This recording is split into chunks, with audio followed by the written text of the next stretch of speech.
Alexandre do paxleader.blog, tudo bem? Vamos lá.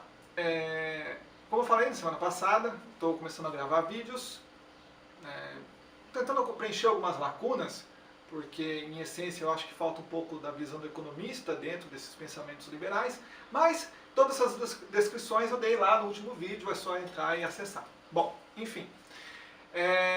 Nos próximos 3 vídeos agora eu quero falar um pouco sobre inflação. Eu acho que precisa alguns detalhamentos um pouco maior sobre inflação. Eu acho que precisa dar uma lapidada em alguns conceitos. Nesse primeiro vídeo eu vou falar um pouquinho sobre a evolução da inflação. Não vou falar tanto sobre os planos Collor, cruzado, enfim, porque eu acho que já tem bastante material. Eu quero focar um pouco no crescimento e depois na parte inercial, que é um conceito muito importante que eu acho que é pouco tocado e tem muitas dúvidas. No segundo vídeo eu quero falar essencialmente sobre o plano real, sobretudo no Rajal Marchad, quem idealiza aquele modelo de indexação, de onde vem essa ideia, como é que ela foi implementada, né, como ela foi fundamentada e qual que é a importância dele para a economia.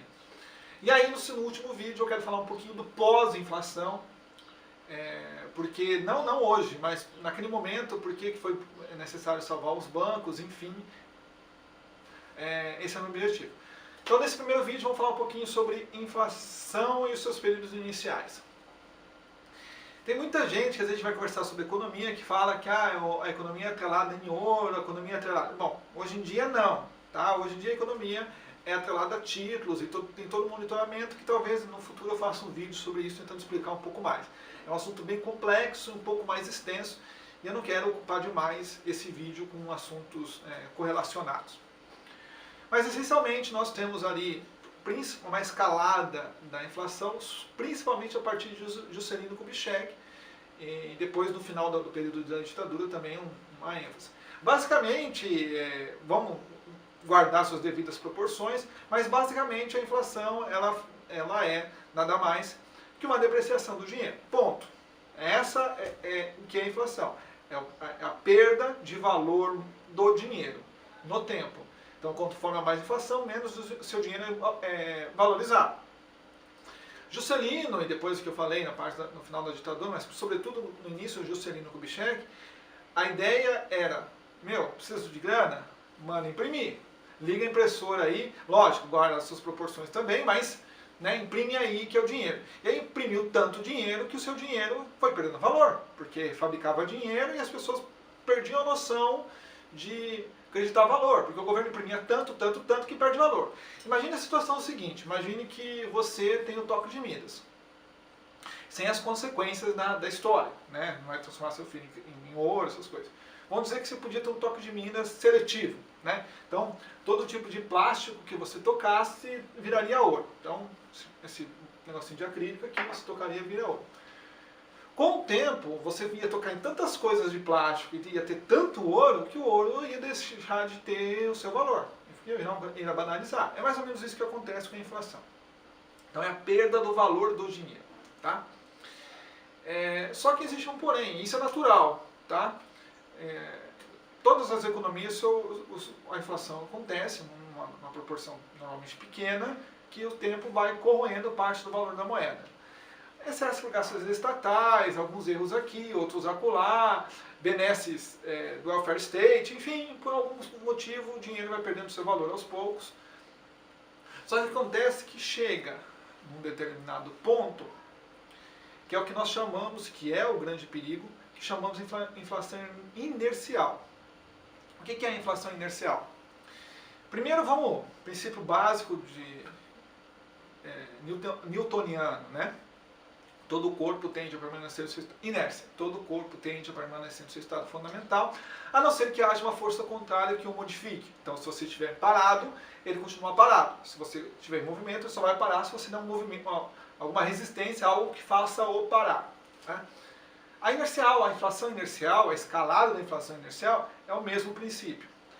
Chega um determinado momento que a inflação está tão elevada, 10, 15, 20%, e aí quando isso começa a acontecer é meio complicado, mas enfim, chega um determinado momento que a própria inflação começa a se retroalimentar. Como assim? É assim, imagine que nós estamos no nosso mercado, você vai reajustar, aumentar o preço, sei lá, do teu derivado de leite, do teu iogurte, porque aumentou o preço do leite. Aí você pega aquele aumento do aumento do leite, que foi repassado para o aumento do iogurte, que depois no seu mercado você repassa. Isso é uma inflação natural, né? Pode ser uma inflação sazonal, mas é uma inflação natural. Só que na inflação inercial, você perde, além de você ter a natural, só que você, quando a inflação está tão alta, está tão elevada, você já começa a projetar a inflação em todos os agentes econômicos. Aliás, vamos tirar um pouco desse nome agentes econômicos, começa a ter nós, pessoas normais, convencionais, humanos, né, em donos de mercadinho, o seu Pedro do boteco, enfim, todos nós começamos a observar o seguinte: se eu demorar, esse produto vai vir com inflação, então eu já tenho que embutir a minha inflação agora.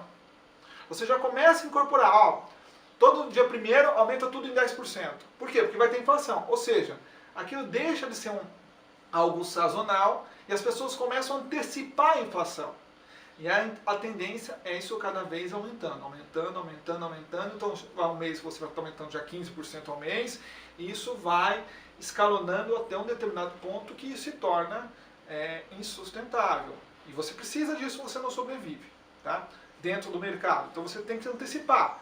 Porque é aquela história, quem viveu nos anos 80, né, quem nasceu ali nos anos 80 como eu, lembra de ir no mercado fazer rancho, porque se você fosse comprar no outro dia, seu dinheiro já tinha perdido 20%, 30% do teu valor. Por causa disso, as pessoas estão antecipando a inflação.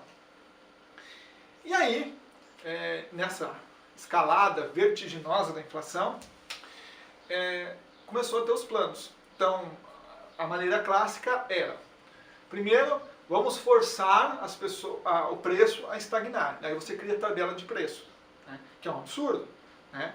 Eu não preciso nem recorrer ao que aconteceu lá no nosso Brasilzão dos anos 80, né, início dos anos 90, anos 90 não, mas nos anos 80, porque nós temos a Argentina que aconteceu isso agora. Tá? Então você tenta forçar a estagnação de preços, a tendência ou é a escassez, porque se eu não consigo se eu sou proibido de levar o preço, chega um momento que o custo está maior que o lucro, né? O custo está maior que o preço, então não compensa você manter essa estrutura. Então você para de produzir, ou B, você começa a fazer um mercado ilegal. Era o que acontecia no Brasil, não podia vender carne, então o que eu fazia? Eu abria a portinha lá do fundo e vendia por fora a carne num preço que eu achava real. Né? Foi o que aconteceu também, aí, em vários momentos na nossa economia. Depois nós temos um outro ensaio, um outro momento, vamos tentar congelar a receita das pessoas, né? Porque se a pessoa não aumentar preço, não vai ganhar mais, não vai gastar mais, né? Põe no colo. E também não é aquilo que deu, porque não funciona. Porque você não mexe numa variável muito importante, que é a variável das expectativas. O agente continua acreditando que amanhã vai ter mais inflação. Né? Então é isso, inflação inercial é isso.